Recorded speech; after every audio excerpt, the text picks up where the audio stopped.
Top of the morning to you. It is Sunday. It is April 13th. It is 6:16 in the morning. The little monsters upstairs will probably get up in about 15 or so minutes. I hope I can get through this without someone trying to come into my office door and interrupt things.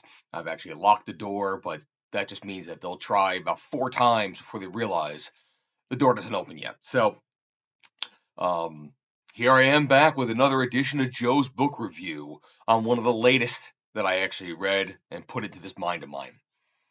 I forgot to mention actually on my last video, you might see a little changes in this room during the break. I've been away kind of. I've been able to kind of clean up around here a little bit. So the little shelf of miscellany has been cleaned up, pushed back, so it's not like right over my shoulder. Um, the studio is still a studio over here, but my floor is a lot cleaner as well. So the office looks a little bit bigger, and I'm hoping over the next few months I can get even everything else done and maybe even get rid of that shelf. We'll see how this goes.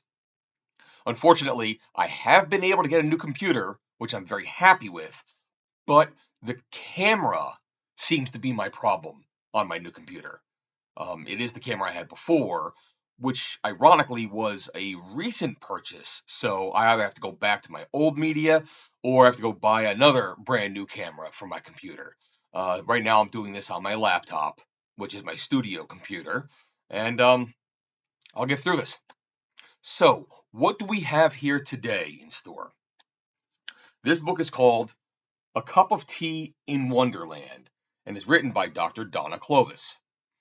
It is published by Balboa Press, which is a division of Hay House. And I looked into it, and we're going to talk about the publisher for a second up front. So, Balboa claims, their own words, they're a self-publishing company focused on self-help books with a positive message. Balboa Press is a division of Hay House, a self-help traditional publisher founded in 1984. They help writers, we help writers like you publish books that are in line with our core values to help people improve their lives and the earth. Discover the benefits of being one of our authors in our publishing guide. Now, what does this mean? I've heard the term used called a vanity press. And a vanity press is pretty much an independent publisher, but one of the most distinguishing differences between what they call traditional publishing and independent publishing does boil down to who pays the cost. Okay, in a traditional publisher, the publisher takes on all of the risks involved with getting a book product to market. Pardon me. Traditional publishers, they scout out talent, and they have submissions that come through them or through agents, or there's buzz on the street, and they invest everything they can, in an effort to publish a book that might become a bestseller and can sell as many books as possible and provide a return on their investment. A traditional try that one more time. A traditional publisher might have some services that include production costs, to physically print the book, advertising. God, it's gonna be a bad morning. Advertising, publishing, editing, maybe even book cover design, and there's other services too. But they're doing everything possible to get this thing from author concept to the stores and have people start shelling over their money to go pick it up. One of the things that a traditional publisher might do is they might pay in advance to the author. It's something that an author never has to repay back, but they pay this to the author as kind of like an advance on anticipated revenues coming through. And with these advances, get my feet off the table. With these advances, if the book does not sell enough to cover the advance, the author does not have to repay it. But it will be pretty much all they'll see. Now, if book sales do not exceed costs in advance, odds are they're not going to get another book published by this publisher. Okay, and that might lead to other publishers not wanting to pick them up. So That's pretty much how a traditional one works. In independent publishing, it's just the opposite. The author pays for the production of the book. You, as an author, will find an indie publisher and you'll buy a package for services. And typically, the indie publisher, using your money, will print out the book and include binding and the cover that you provide, essentially being like a Kinko's for your finished work. They might assign an ISBN code, so they'll do the legwork for you on that. But again, they're going to charge you for it. They might provide some social media services, at an extra charge. Provide a press release for an additional charge. Set up a podcast interview to get more outreach, again, cha-ching. And they might advertise your book as well, again, for an extra. So the author literally pays for everything. Okay, they purchase a book, and all the risk is on them. Vanity Press, I can't see out of this eye for some reason. Vanity presses have been thought of in the mainstream as a scam, but I'm quite sure it is not all of them. It's commonly talked about that the quality of these books might be poor and not well received. I have no firsthand knowledge of this. This is just what a little Google search, and the first one or two or three results pop up there. Again, and I'll talk about this later on, the internet can be a very negative place. So the ones with the worst reviews might trump the ones with good reviews because they get clicked on more. So that's what popped up. Well received, no first name. Okay, so all the profit of this being successful, if you publish through an indie publisher, kind of falls on the author to pretty much get the book out there and into the hands of readers. This is where you can do like a lecture or a talk in an open area, and they'll generally find these authors in the back of the room sitting at a card table trying to sell their books out, and of course they'll sign them for you right then and there. Brandon Sanderson has one of his lectures that he mentioned that traditional book publishers kind of don't want to send their authors out on the road to do book signing events, like a Barnes and Noble or whatnot, or any other kind of like book symposiums. Because when an author goes to these places, yeah, you'll meet a lot of fans and you'll, recite some books and you'll talk to people. But essentially, they don't really push as many extra units as just selling the book does, and you don't sell enough books to make the expense worth it, to fly you out to a location, pay for a car for maybe, say, a week, put you up in a hotel room, feed you, pay for all your time involved. It's usually not a money-making recipe in order to push maybe 100 to 200 units. He does tell a story how he and a fellow author kind of chimed in together, where they had one of their cars and they drove on like a 7-site location or something like that, and they went from one to one to one, had all their boxes in the trunk, they stayed in the motel, ate fast food, they combined the expenses into one person's expense but spread over 2 people, so they were able to kind of do that, if I'm not paraphrasing his story too inaccurately. So that's what I'll say about publicists, independent, traditional, boom, boom. Let's move on. Let's talk about the author. And here's a picture that I found online. I'll pop it right here probably. It's her press picture, okay?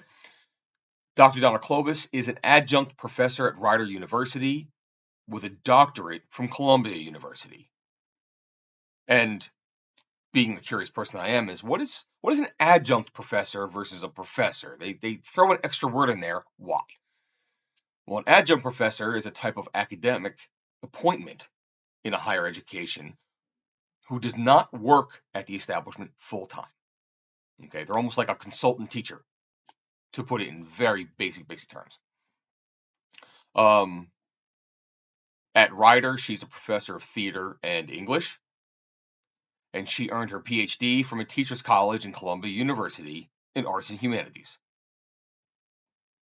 That's the author. On to the book. Now, first to note, the book is labeled as fiction. Okay, and it's interesting because Balboa Press says that they do self-help books if it fits their model. But literally right there on the top of the corner there, it says fiction. Okay. Whereas in comparison, if you went out and got a book like The Secret, which Oprah touted for a while, that's categorized in the bookshelves as self-help.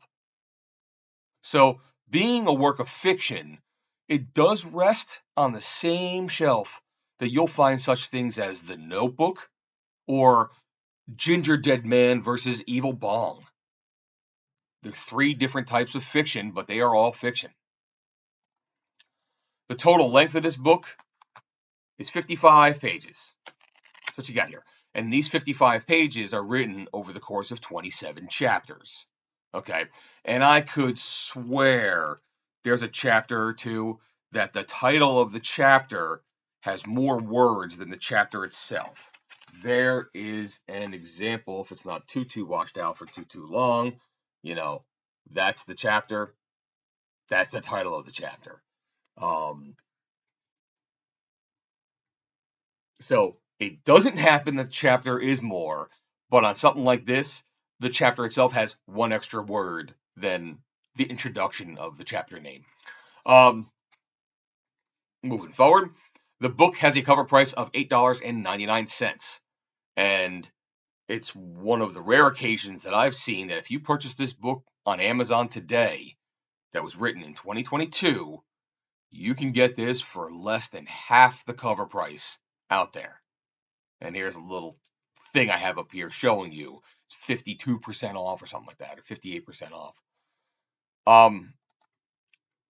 Personally, I was able to pick up this book at one of those pop-up libraries. And I keep hitting the desk and it keeps shaking the camera.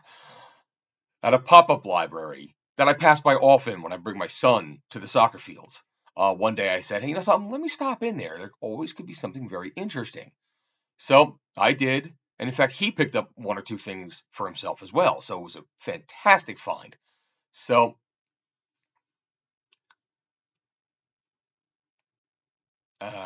sorry, my notes are up here. I got lost as I was remembering. Once at Chester, okay. I live in Chesterfield, dropped him off the soccer field, pop-up library, pop. All right. So the price of this book for me wasn't 58% off from Amazon. It was free. And this one particularly actually has an inscription inside. See, written right there in lovely pen. And it says, a gift for you, with an exclamation point and a heart. Love, Donna.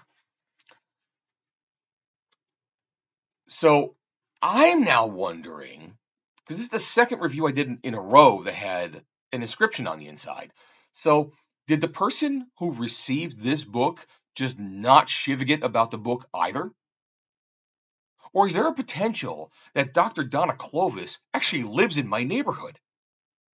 So I'll tell you what, there were two other books in there by her, each with the same inscription on the inside, and each with two business cards that are advertising other books that she's published.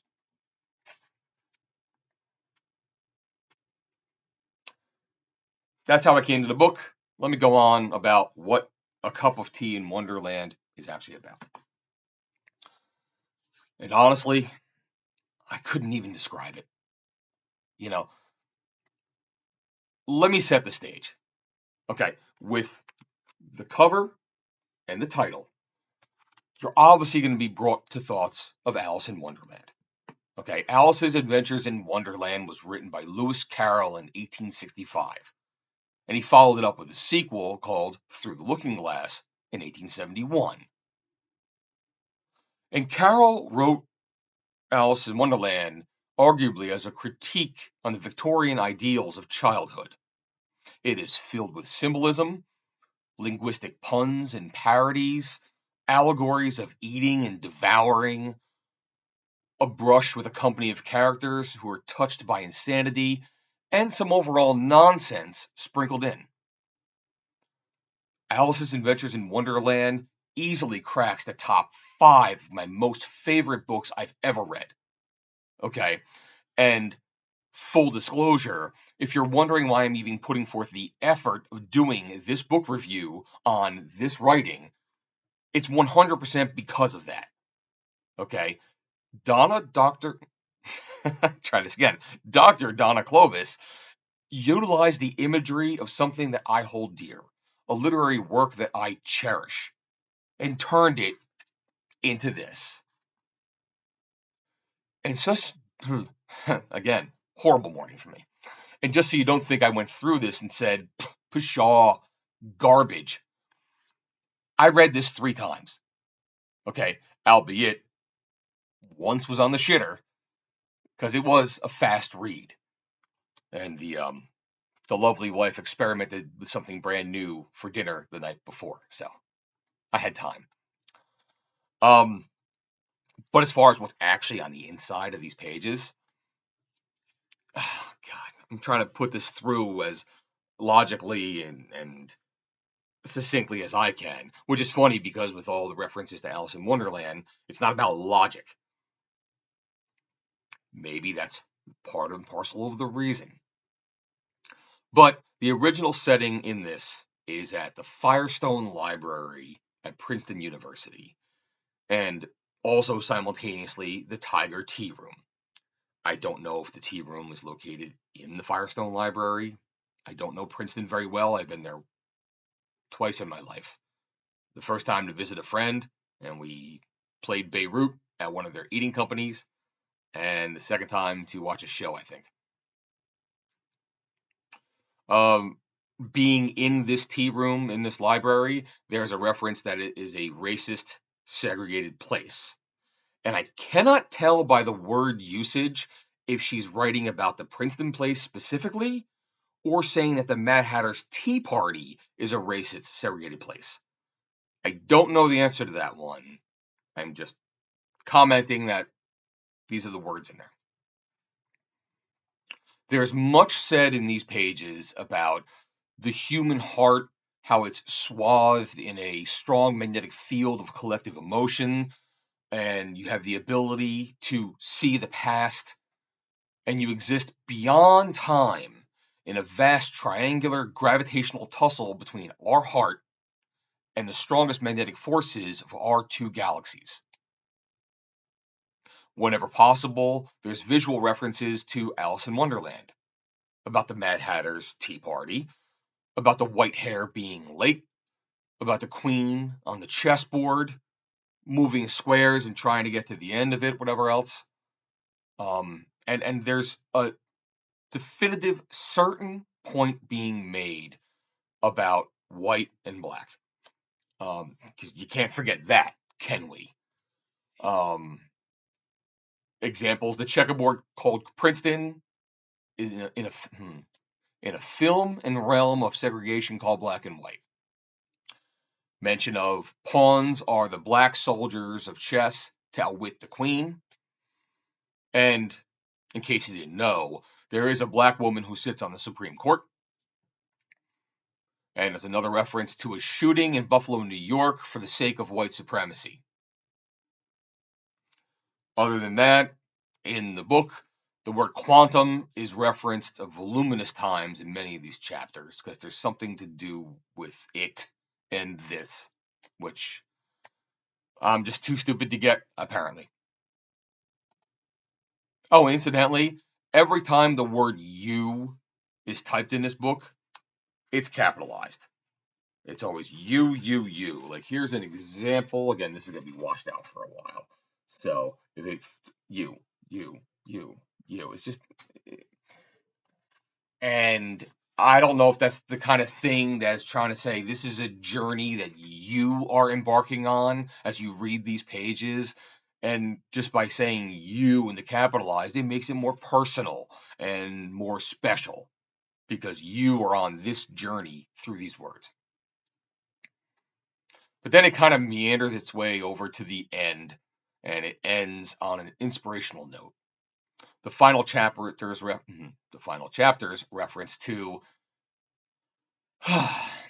as you scorch through the burn of the event horizon into the sacred passings of the most holy, the inner quantum sanctum called God. Again, quantum. Gotta put the quantum in there. We encounter heaven's doorway, and it's love that allows you to step through it, and you become one with the divine and be transformed in this journey.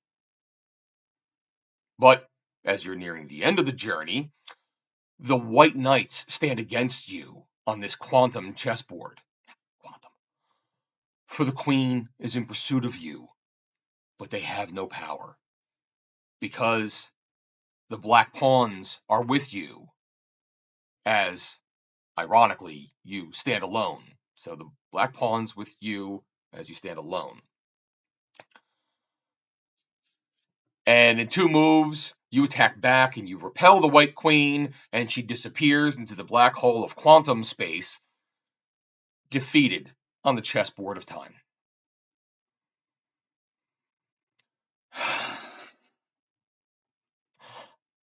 I don't know.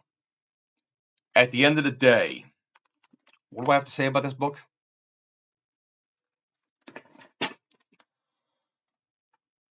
As I've said countless numbers of times in the past, it is never my intent to just go around trashing books.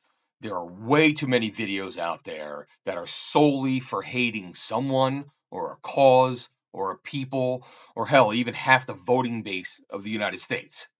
Okay?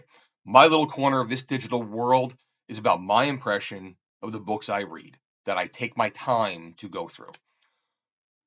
I am not sponsored in any way in these videos, so I'm not here to give the opinion of money.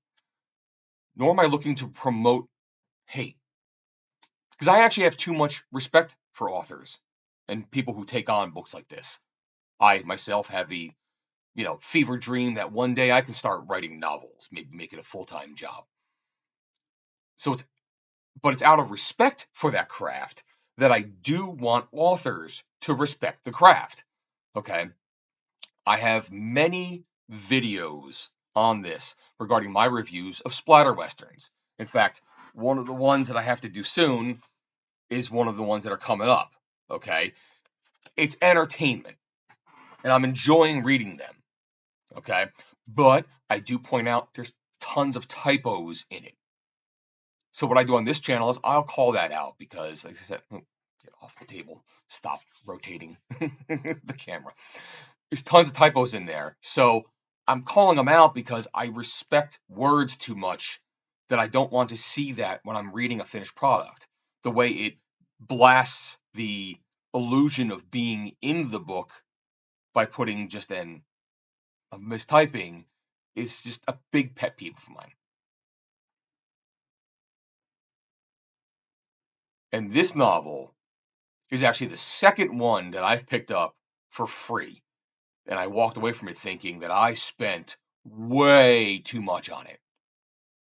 Unfortunately, being a person who loves to read, I got 2 more of her here's right here. 2 more of hers right here that I'm going to devour, and you'll hear my thoughts on those. I'm hoping it's a step up. I don't think it could go down. When I'm all done with all 3 of them, I'll try to bring them to a used bookstore, maybe get some credit off it. Maybe I'll put them all together as a set on eBay and get $1 or $2 for them. So I took it here for about 24 minutes now. In any event, I'm completed for today. Like I said, this is the second of 4 that I had finished reading recently that I wanted to get my review down. The last 2 I have to do is that splatter western I just showed you, and then another book of the Dresden Files. I have other videos of those on here as well. So stick around to see them. Thank you if you've gotten this far. Hopefully I got better things to talk to you about in the future. Although, with these 2 books, I definitely do. So, on that note, cheers. I'll see you soon. Spread the word. Bye-bye now.